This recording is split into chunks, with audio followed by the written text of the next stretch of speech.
Hello, everybody. I just wanted to preface the review you're getting ready to watch.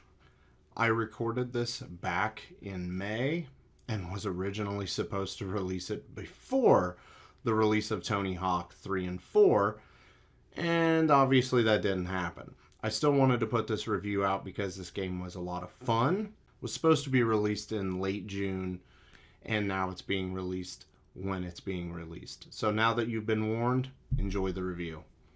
From the crypt, from the crypt. What's going on, everybody? Welcome back to From the Crypt. I'm Derek, and today my New Year's resolution continues. I'm talking about video games, and today I am talking about Tony Hawk's Pro Skater 1 and 2 that was released on basically everything under the sun during the year 2020. And then in 2021, we got upgraded versions for the Xbox and PlayStation 5. But I ended up playing this one on my PS5. And with the announcement of Tony Hawk 3 and 4 coming here shortly, I definitely wanted to play this one all the way through, and just, I guess, simply because I never actually finished these games back in the day on PlayStation 1. To put in perspective how long it's been, I never finished these. I was always horrible at 1 and 2 for some reason. I did not get good until Tony Hawk 3, and then I hit God tier, and then I just kind of stopped, didn't stop playing them, but interest began to go elsewhere. So there are no spoilers for this, so you don't need to be worried about anything. So, I guess let's just start off with what's good. Graphics in the game, they are great. They look so good, especially compared to their previous counterparts, but how could they not? The gameplay as well is great. It feels just so good. They were able to translate what they had done awesome it would have been 20 years ago at that time, or 21 years, something like that.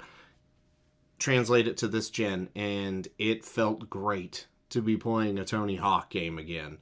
I know I felt like I was 11 or 12 again, except I felt, or I guess it would have been 12 or 13, but I felt actually better at the game this time around. Thank goodness, because, yeah, seriously, I was awful at these games back in the day. Soundtrack. You're not going to turn on any review that talks about the Tony Hawk games, and you're not going to mention, if they don't mention the soundtrack, shut that shit off. Because the soundtrack for all the Tony Hawk games is so iconic. There are so many people that got their music taste because of this. And I know I'm on the heavier side of things, not so much into, punk, but I mean, we're talking Rage Against the Machine, Anthrax, Public Enemy, all of it is there, and it is just all still awesome, and you still get those warm and fuzzy feelings when you're playing it. It's like a time machine. Makes you feel young all sorts of over again. What else do we got? Yes, as I've kind of already said, it does still capture that late 90s, early 2000s feel that the original game did, and I cannot stress how important that is. Especially because there was a certain HD re-release that was released in the 2010s that missed the mark so bad. So this one, I think people may have been skeptical just because of that. Because that re-release was so bad. There are a lot of updated features and challenges that have been added to provide more replayability for the gamer. So more bang for your buck, and when is that ever a bad thing? It's not. I can't remember, because I don't have Tony Hawk 1 and 2 on my on my original PlayStation. I think I only have Resident Evil 3 and Resident Evil Survivor, and maybe Mortal Kombat 3 for the PlayStation right now. So I don't have those two games, so I wasn't able to load up and see. I don't remember if Create a Skater or Create a Park were in those, so don't roast me for that if it is, because I just don't remember. But they are present in this game, and it is fun to do that. There's even a skeleton playable character, which my son, who is obsessed with skeletons, absolutely loved and always had to play as. And I should mention the rookie badges, the pro badges, and the veteran badges. Those are just sets of challenges to unlock and get your level up, and they are achievement/trophy based too. So like I said, it gives you more replayability and more goals to go for, other than, the normal like 10 that you have each level. What's bad about the Tony Hawk 1 and 2 remake? Okay, this is going to be a weird complaint. It didn't include all of the levels from Tony Hawk 2X. Some of you may know what I'm talking about. Some of you may not. But Tony Hawk 2X was released on the original Xbox back in the day, and it had, I believe it was 6 extra levels that were not included in this game. So, very minor gripe. But, like I said, we want more of a good thing, all right? We want more bang for our buck. Come on, right? So, let's move on to replay, value, and score. Am I going to replay this game? The bear shit in the woods? Yeah, I'm going to replay this game. This game's awesome. I was so excited to be playing it again. Did I get my value out of this? Now, I bought it on Xbox back in the day, and I think I paid $30, $40, something like it, for like when I played it on Xbox.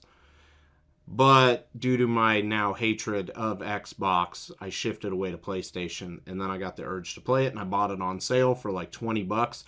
100% worth the $50 to $60 that I paid for it. I did not feel ripped off in any way, shape, or form.